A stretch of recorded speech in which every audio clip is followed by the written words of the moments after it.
again. So we're here for the concluding part of the self-massage for the upper body. So by now we've had a look into using the double tennis balls against the wall, which we're now going to demonstrate on the floor. We've also had a look into the ball in the sock. So for the purposes of the next exercises, we don't need the sock anymore, so we can pop that to one side and continue just using the ball. So I'm going to demonstrate firstly the self-massage technique for the chest and for the front of the shoulder area. So guys, if you've been doing a lot of press-ups and making sure that they're getting the chest and the upper body working, chances are you might be a little bit tender in this area, so go easy on it. I am going to demonstrate it on the floor also.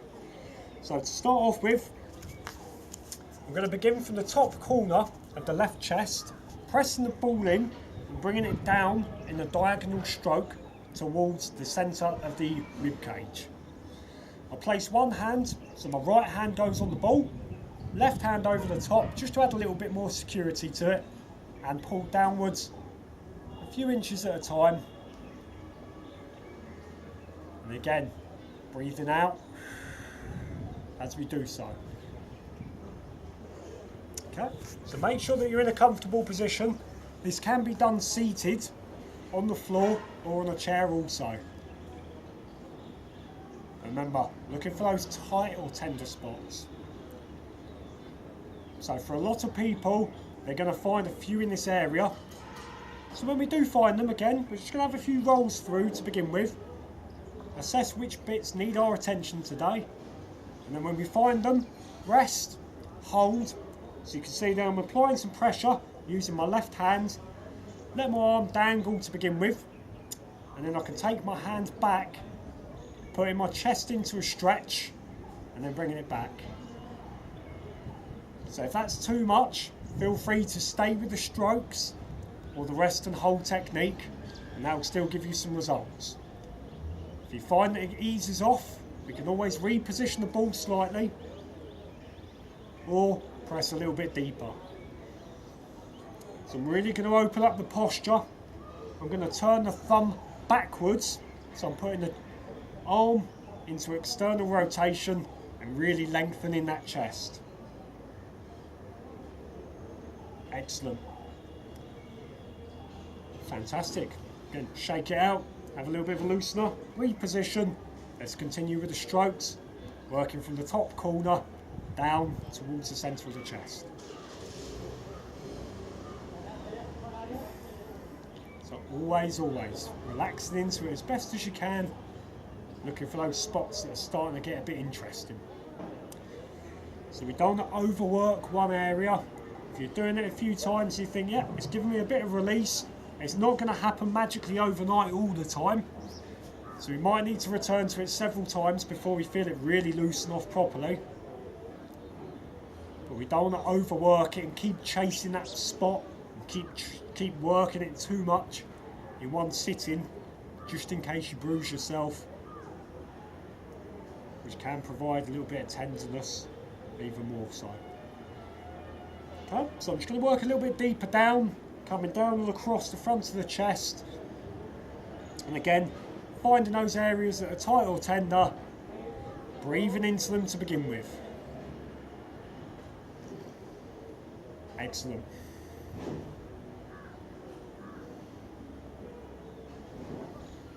So it's worth noting as well, for those of you that have slightly rounded postures and they tend to have the shallower breathing, quite often the chest muscles can dominate. Instead of the diaphragm doing the work, the chest can try and compensate. So that's worth looking into. If you find your posture is a bit like this from too much computer work, these areas can be particularly tender also. So we need to open them up, stretching as well as self-massaging. Okay. So again, if you find any particular tender spots, I've got one here about 1 inch underneath my nipple. I'm just going to gently circle, so we can go back to that technique if you enjoyed it. And also another good one, the squash ball or the golf ball can really get into these muscles now. So if you've got one of those knocking around at home, feel free to use it. Just be aware that when we go onto the floor, it might be a little bit too much to begin with. So if your partner or a friend or family member is feeling particularly nice and they wanted to do some karma yoga of their own, you could always recruit them to give you either a hands-on massage if they know what to do there, or they can assist you with the ball-assisted and self-massage techniques that I'm demonstrating in the self-care video also. Okay? So check how your chest feels, have a little loosen up, assess left versus right, and obviously move on to the right if you're doing that as well. For the purposes of the video, we're going to go down onto the floor and work through a lay-in sequence using the double tennis ball before we finish with the ball on its own. Okay, so making your way to seated and then to laying on your back. So for me, this is looking pretty good. We're going to take the ball, so again we're going to position it in a way that we have one tennis ball under each area of the spine, lifting your hips up like a hip bridge and then just gently lowering down. Okay, so again just relaxing into it. For those of you that suffer from back complaints, I would not do this one. Stay with the wall and just relax into it.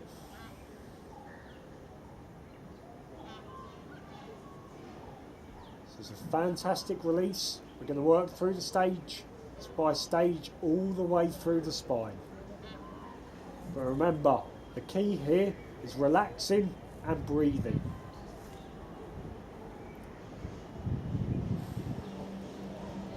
So if you find that your back is arched quite a lot over the tennis balls, that's fine. If you want to increase it, sometimes people will find a little bit of an angle to the pelvis and a little bit more pressure through the spine, here to here, to try and decrease that gap. You can really stretch it out and give a much deeper release. So if you feel that you would like to give that a go, please do, just be careful. Another technique that we can bring into effect here is lifting a leg up into the air or hugging one knee into the chest, as so. So when we do that, we're lengthening the muscles in the lower back, really stretching them out and providing a much better release. So again, give it a go if you feel that you'd like to. If it's too much, put your feet back on the floor and just relax. Okay, changing legs over. Again, if you would like to stay there a little bit longer, that's your choice. So straight into the other side. And again, pay attention which side feels the tightest, which side feels the most tender, because that's what we're looking to target. Excellent. So from there, just taking a few more moments just to relax, assess how your body feels, and then when you're ready, repositioning the balls a little bit higher up, or you can roll the body that way. It's entirely up to you. For me personally, I tend to reposition each time.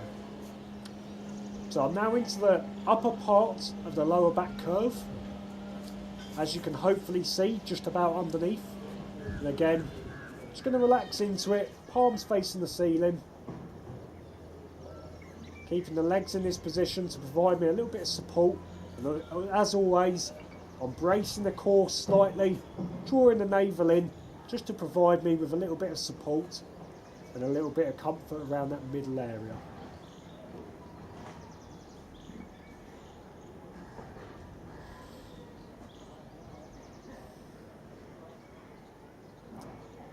Excellent.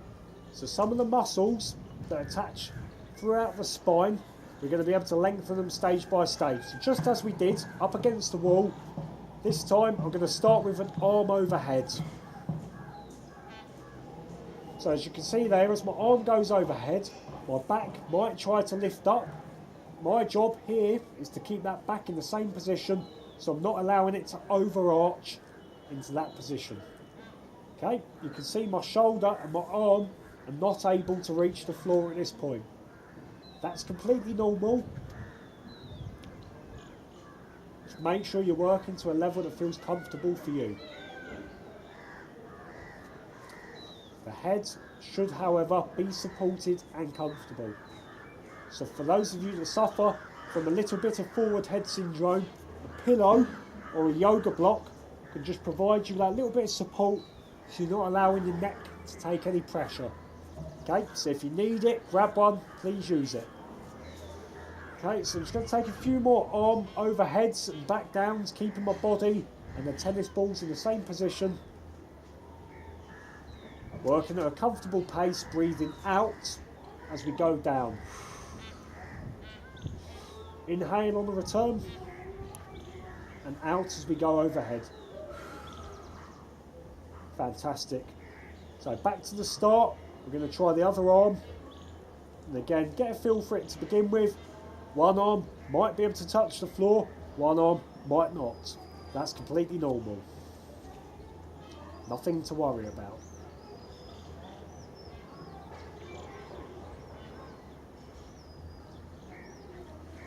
That's it. So again, same process. When you're ready, just allowing that arm to drop overhead, back to the beginning, overhead, and back to the beginning. Excellent, good job folks. So really stretching it out, open up, feel those vertebrae expand, creating as much space in that spine as you can. By the time you finish with this sequence, you're probably going to feel like you're growing an inch or two at least, and your posture can be dramatically affected in a positive manner. Fantastic. Once you've had a go with one arm individually, now it's time to try both. So again, see if there's a difference, right versus left. Allow the body to relax fully and deeply. You might also decide at this point, another move that we can have is circling the arms from the hips all the way overhead, get the hands to touch, and then back down. So we're creating a nice circular movement, tracing the aura, working through the energetic body, but releasing nice and deeply into that spine as we do so. Okay, once you feel that you're good and you're ready to move, we reposition again a couple of inches higher. You can work through vertebrae by vertebrae if you choose to. That's really getting specific. Okay, so you listen to your body, you do what's right for you today. So now I've positioned the double tennis ball at the start of the mid-back thoracic area. Okay, from here, again, I'm just going to relax. And for me personally, it's starting to get a little bit tender and a bit more interesting now. So I'm just going to relax a little bit deeper this time. See if we can get some of that tension to release. Bringing that discomfort scale down from a 7 or an 8, hopefully down to a 3, a 4 or a 5.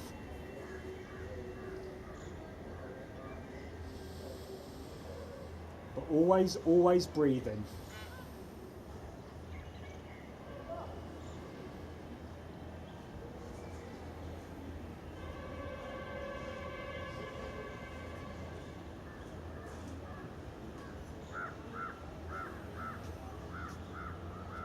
Excellent. So again, when we're ready, we can gently take one arm up overhead, allowing that body to relax. Stretch now all the way.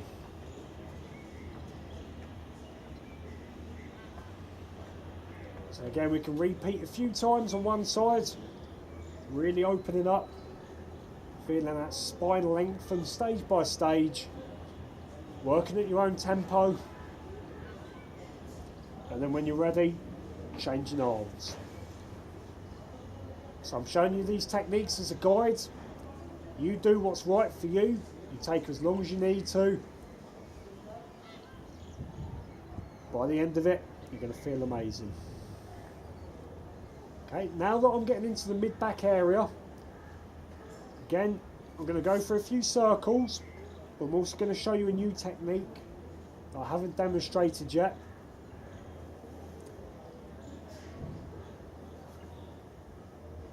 And this time, I'm just going to bring the hands in front of the chest and allow the chest and the shoulders to fully relax, opening up from there to there. Excellent. So as we bring the hands up, remember we want to get the shoulder blades to open up. And as we come back down, shoulder blades are closing gently. So just working through protraction and retraction. Fantastic.